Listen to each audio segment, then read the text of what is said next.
చిన్న బాబు పేరు శౌర్య. ప్రతి సాయంత్రం కిటకీలో కూర్చుని తన నాన్న ఇంటికి వచ్చే సమయాన్ని వేచి ఉండేవాడు. బైక్ హారన్ శబ్దమే అతనికి ఇష్టమైన సంగీతం.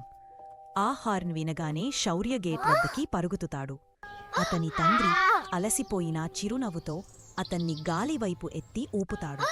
ఒకరోజు అతని తండ్రి ఒక వారంకు ప్రయాణం వెళ్లాల్సి వచ్చింది. తండ్రి లేని ఇంటి వాతావరణం నిశ్శబ్దంగా చల్లగా అనిపించింది. ప్రతి రాత్రి శౌర్య తన తండ్రి ఫోటోను బలంగా పట్టుకుని త్వరగా ఇంటికి రా నాన్నా అని మితిమీరిన స్వరంలో పలికేవాడు. తన తండ్రి చివరికి తిరిగి వచ్చినప్పుడు అతను గోడ దగ్గర నిద్రపోతున్న శౌర్యను పెద్ద ఎరుపు హృదయ కింద ఇద్దరూ చేతులు పట్టుకున్న చిత్రాన్ని పట్టుకున్నాడని చూసి తీసుకుంటాడు. తన తండ్రి ప్రణాళికగా అతని ముత్తిరిగి వచ్చినప్పుడు అతను తన నుదురు ముద్దు పెట్టి చెప్పాడు, నేను నిన్ను చాలా మిస్ అయ్యాను నా బుజ్జినానా. ఆ క్షణంలో ప్రేమ పదాలను మించిపోయింది.